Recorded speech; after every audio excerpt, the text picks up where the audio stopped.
उसके बारे में भी बताते रहें, ताकि बच्चे जब अर्निंग प्रोसेस की ओर बढ़ें तब उन्हें कंपटीशन में बैठने के लिए बहुत अधिक मेहनत ना करनी पड़े।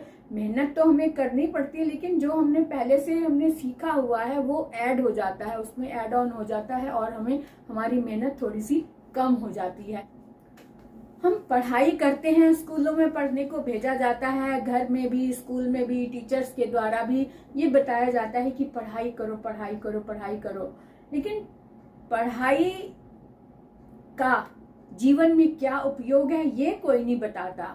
और जबकि सच ये है कि बड़े होकर हमने कमाई करनी है, पैसा कमाना, धन कमाना है अपने परिवार को पालने के लिए, है ना, लेकिन पैसा कैसे कमाया जाए ये पढ़ाई के समय नहीं सिखाया जाता। बहुत बड़ी विडंबना है ये कि पढ़ाई के समय हमें ये सिखाया ही नहीं जाता, कोई चैप्टर ही नहीं आता इसमें कि हम कमाएं कैसे, कि इस पढ़ाई से हमें कमाना भी आना चाहिए, ये कोई नहीं बताता। तो इसलिए धन कमाना भी एक क्रिया है, एक जरूरी कार्य है जिसके लिए हमने पढ़ाई करनी है।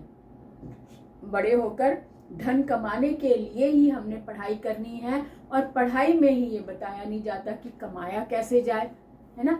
तो इसके लिए जरूरी क्या है कि हम अपनी आंखें खोल के रखें, जीके को साथ साथ पढ़ते जाएं। जीके यानी जो होता है ना सामान्य ज्ञान, जो हमारे रोजमर्रा की जिंदगी में जो हमारे आसपास घटित होता है, उन घटनाओं को, उनसे जो जरूरी चीजें हैं, जैसे कि कोई इम्पोर्टेंट तारीखें हैं, इम्पोर्टेंट कोई घटना घटी है जो ऐतिहासिक बन जाती है, ऐसी घटनाओं को भी हमें याद रखना चाहिए। जैसे कि इलेक्शन हुए, कौन कौन जीता, कहाँ से क्या उम्मीदवार, कौन सा उम्मीदवार जीत कर आया, किसने किसको हराया, ये छोटी छोटी सी बातें अपने एक छोटी सी डायरी में ना साथ साथ नोट करते रहना चाहिए।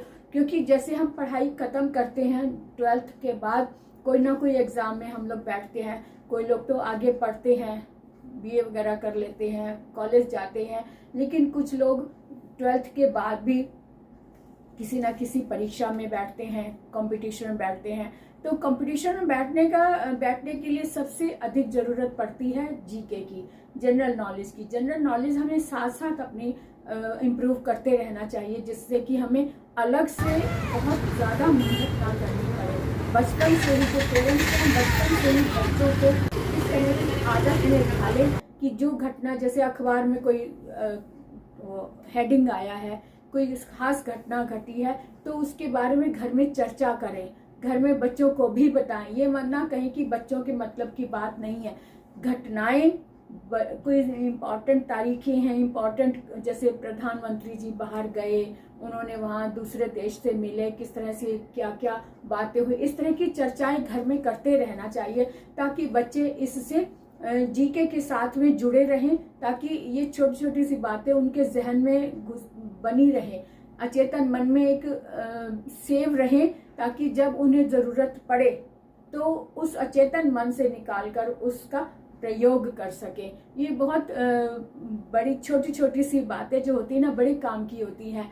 बच्चों को जैसे हम पोयम सिखाते हैं, पोयम वगैरह तो सिखाएं, उच्चारण में अच्छा लगता है और राइमिंग लय बनाना अच्छा लगता है, बच्चों को आ जाता है, लेकिन साथ साथ छोटी छोटी घटनाएं भी याद कराते रहें। जैसे कि हम जिस स्टेट में रहते हैं उस स्टेट के चीफ मिनिस्टर कौन है, उस स्टेट के एजुकेशन मिनिस्टर कौन है, या देश से रिलेटेड जो भी मंत्रिमंडल हैं उनके बारे में बताते रहना चाहिए। किस मंत्री ने क्या अच्छा किया, किस देश के लिए क्या अच्छा किया, ये छोटी छोटी सी बातें भी बताते रहना चाहिए। यानी ऐतिहासिक चीज़ों को भी बताते रहें और क्या नया घटा उसके बारे में भी बताते रहें, ताकि बच्चे जब अर्निंग प्रोसेस की ओर बढ़ें तब उन्हें कंपटीशन में बैठने के लिए बहुत अधिक मेहनत ना करनी पड़े।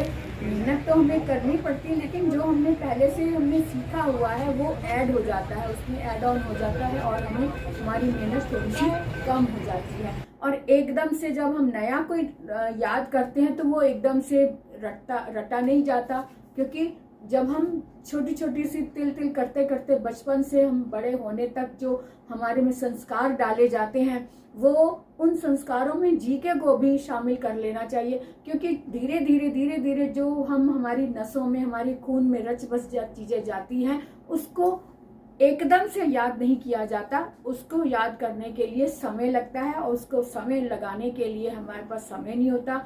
एकदम से हम कुछ याद कर नहीं पाते। जो याद किया होता है वो सब मिक्स अप हो जाता है, तो वो हौच पौच ना हो जाए, इसलिए धीरे धीरे धीरे धीरे एक तह बिठाते हुए, जैसे हमने बचपन से बड़े होते होते तक हम जो पढ़ते हैं, अक्षरों का ज्ञान लेते हैं, वो एक सीमित एक लेवल तक आते आते आते आते उसका लेवल धीरे धीरे बढ़ता।